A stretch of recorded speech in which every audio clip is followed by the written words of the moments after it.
here we have the beloved Alice costume from the first game, not from, like, the Disney movie or anything. Though, actually, there's a similarity. I wonder where the whole blue dress thing came from. Was it an original illustration? Is everyone just kind of working off of Disney? Be curious to know. And yes, she has the various alchemical symbols all over her. Might look up what those stand for, but not now. Someone's busy playing Tetris in the back, or Chickenfoot maybe. Very upsetting journey, but I'm rid of Pris, or whatever she's become. At least the place I've landed is somewhat familiar. About time too, Alice. Blasted cat. Don't try to bully me. I'm very much on edge.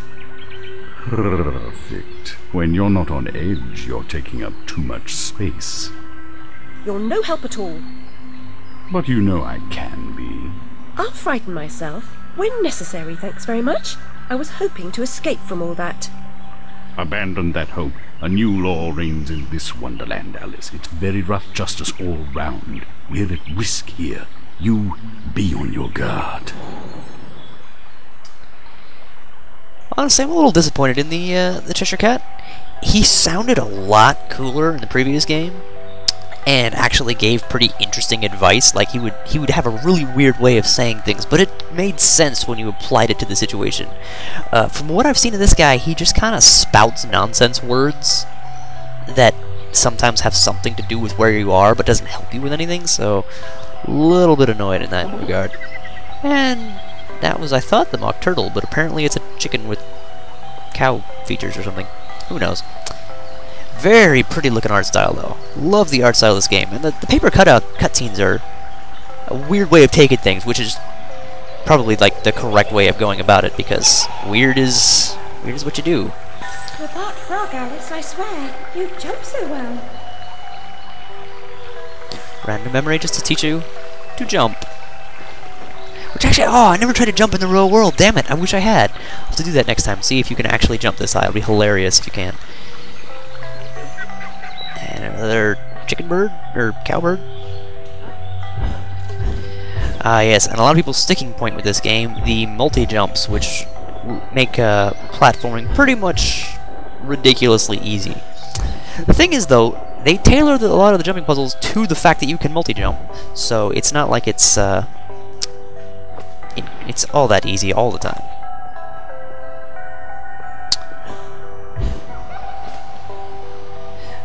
Also a running feature in this game, platforms that will spin down into place as you approach them, meaning you can't necessarily see where you're going to go ahead of time, you kind of learn it as you go. Ooh, creepy little kid thing. Fun. If you leap from that table again, Alice, I'll expire. You're 2 times too reckless, my girl. Oh, it's just a mushroom. Mushrooms are supposed to be bouncy. Everyone knows that. There, like that one. If you've played a game, you know mushrooms bounce, no matter what. Amanita muscaria, Alice, is merely a stinky toadstool. A spongy consistency, but poisonous. Okay. Now, I believe it is shift that you can use to shrink down into those holes, but I currently don't have that ability, it seems. Aha! And there we go.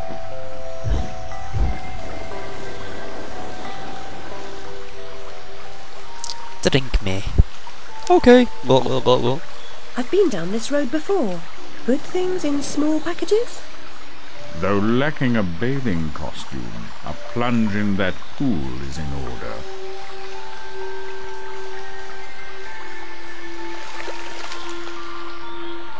My God, I'm shrinking in this potion. Shall I disappear? Almost. But the upside is that while smaller, you can see things that are nearly invisible to your bigger self. Ah, I get it. Right. Forests for the trees. Just the other way round. Short-sighted is more than a matter of perspective. Yes, so they like messing with words here. And in the previous game, where drinking and eating various things would grant abilities. This one seems to be running with the story that Alice has pretty much just absorbed the shrinking potion, and at any point, oh, it's control. Okay, can shrink down. Shrunk. Alice became shrink sense, and yes, see these weird etchings and such that couldn't be seen before. Look how small she's become, all curled up. She's barely there. A vixen in her hidey hole. Okay, that was less impressive voice acting. But yes, also you'll be able to go through these holes, which are usually keyhole shaped, but later on not so much. And sometimes these holes will actually be covered up, and turning invisible will make that stuff go away. Aha! Didn't even see this. Ooh, and I've been eaten by a flower. And we see the collectibles of this game. Previously, I don't know if there were any collectibles, but this one, for some reason, it's teeth.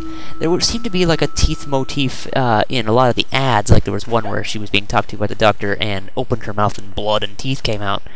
Not sure what the point of that is/was, but yeah, whatever.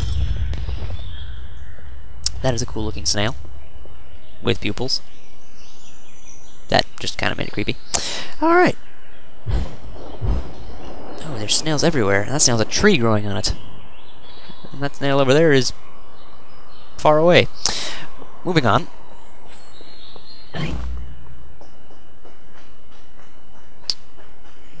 I like this much more zoomed in view. I kind of wish it wasn't quite so far out, but probably once combat begins, I will be very grateful for the vision. Let's see. Oh god! And here we have a slide.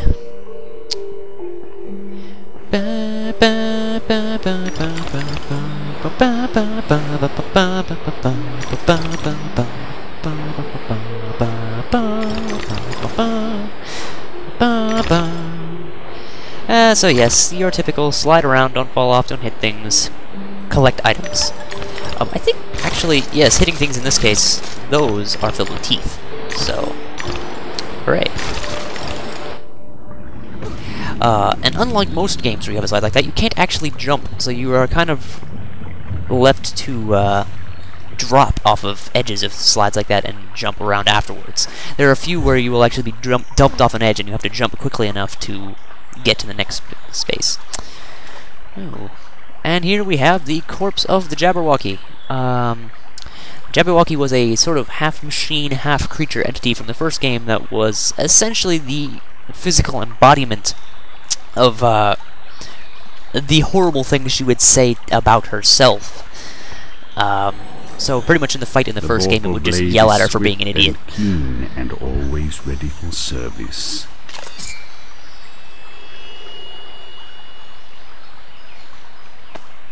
I've not come back here looking for a fight. Really? That's a pity. One's certainly looking for you.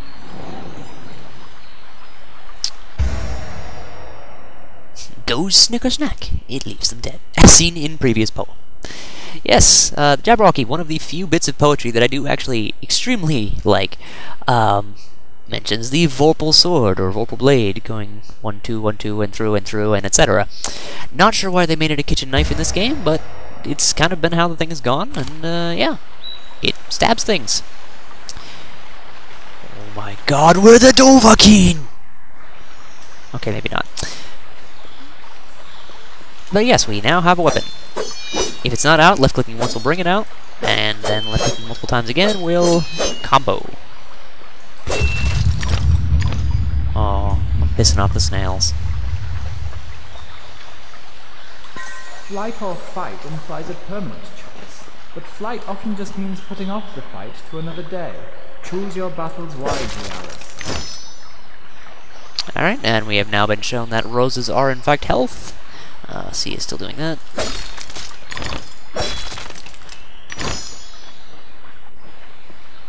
Get a bit of frame skipping here. But no matter. Let's look around in shrinky-dink sense. Nothing. Alright. You do want to collect teeth because teeth are used to upgrade your weapons, which makes future fights far easier, as you will no doubt see. Oh god. Slime beneath me. Oh, okay, no. It has a baby face.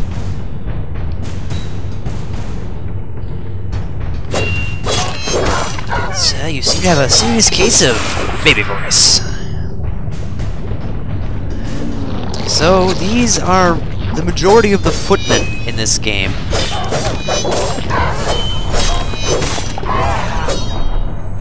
I am not sure why they exist. Evil in a single monstrosity. Also, as we've now been shown, the shift key for dodging. Also, I need to turn down the sounds of the sound effects, but I will do that in a future video. Actually, almost out of time here for my first session. Only had about an hour to do things, but we'll get to that when we get to that. It shouldn't be too much of a problem now. Alright, so as we've seen, the house is Alice's memories of her family, the syringe is a doctor, possibly the guy at Rutledge, these glasses are Bumby. Flower's purpose is simple and immutable. Human purpose is fickle, because it is a slave to memory. Memories must be strictly managed, Alice. Unproductive ones must be eliminated. So Bumby's whole shtick is that if you can remember something, you're an idiot and you shouldn't. He seems to be getting rid of negative memories, not necessarily for his own personal gain, but just because they're uncomfortable and they cause problems with his patients. So he just ditches them, and then suddenly they have nothing to be sad about, and he's lauded as a genius. While jumping, press and hold spacebar to initiate float. The other half of what people dislike about how easy the platforming is, because you can hover around. It essentially, it's a bit like Spyro or Rayman, in that you have an ability you can use to carefully get from one place to another over massive distances. Oh god, I stopped thinking I was... Oh god! So yes, see, it's still very much a exercise in careful management. However, it is also impossible to die. If you die, you poof, move back a space, and things continue onward. I believe that was a choice just to make things easier, which, you know, people always hate when things are dumbed down, and that's not always a good choice.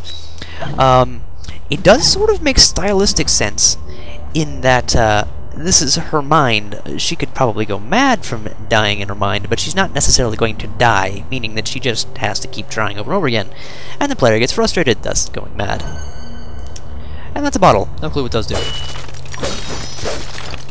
But they seem to be collectibles, so why not?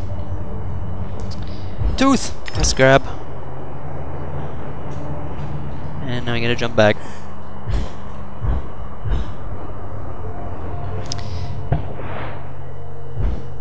But yes, early platforming, fairly simple. We'll see how the difficulty scales up in the future. Ooh, a bottle! Again, no point, or no clue what those are actually for. I think actually if I hit escape. Bottles collected, 2 of 18. I think these are per level, or like per world. Paint the rose red. There are side quests you can kind of jump into, small challenge arenas that if you succeed, you get a section of the rose and fill it up, and you get a free block of health. Not sure what Radula rooms are, memories recovered, blah blah blah, teeth, etc. Okay. The delay in clicking to just bring out the weapon could cause problems in combat later. I'll have to remember that.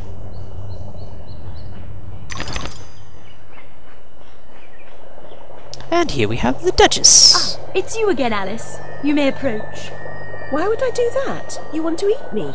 Yes, well, you taught me manners, and I've lost my taste for mad women. Strictly a porcine diet for me. Everything's better with bacon, don't you agree? Of course you do. Now, there are pig snouts scattered about. I heard a few behind the house. Go fetch them for me. But take care for the pests that block your way. Pepper them up if they do. They need spice, and you're just the girl to season them for me. You'll find that grinder serviceable. Why not season your own pig parts? Matter of priorities. My alabaster skin needs protection from the disgusting creatures running amok amidst the environs. But one gets peckish. Look, all you have to do is listen for the oink, then shoot the snout. You may like the results. I certainly will. So this is a boss turned nice person, or well, incidental character. As she mentioned, we taught her manners in the previous game to the point where she actually sneezed so hard her head exploded. So yeah, that was fun. She actually had the pepper grinder in the first game, and when you killed her, I don't believe you got it. Actually, I think it was hers, and then it was disappeared when she died. But I may be wrong on that count. So hey, if you go look up a Let's Play of Alice, or you played the game yourself, you will know. Oh dear. And here we have bolterflies, flying enemies. Hooray! Oh god, camera! Camera issues!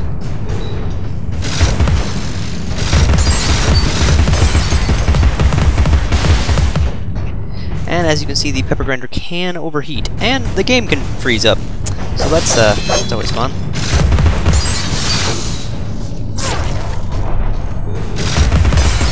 I'm gonna need to rebind that. I hate things being on caps lock. Oh god, there's another one.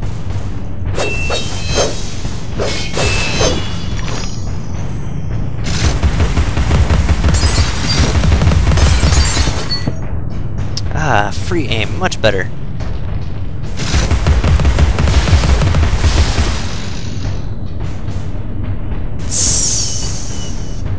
So yes, this makes the game a bit of a third-person shooter, but honestly, the pepper grinder actually is not so useful in combat with most melee critters you come across.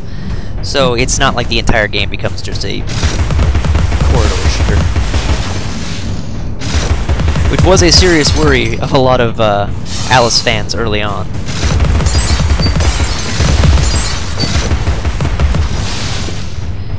Ah.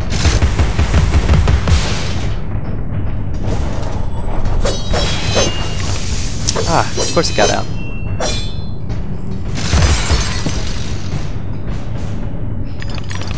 Alright, so we have survived our first encounters with the flying enemies that don't let you hit them with your knife. There we go. But as you can see, transitioning to the ranged weapon is a little bit wonky, so it's not really so useful in regular combat. Throughout every domain, keep an ear out for snouts. Enter aiming mode, shoot the snout with the pepper grinder. Once the snout is full of pepper, it will reveal paths and collectibles.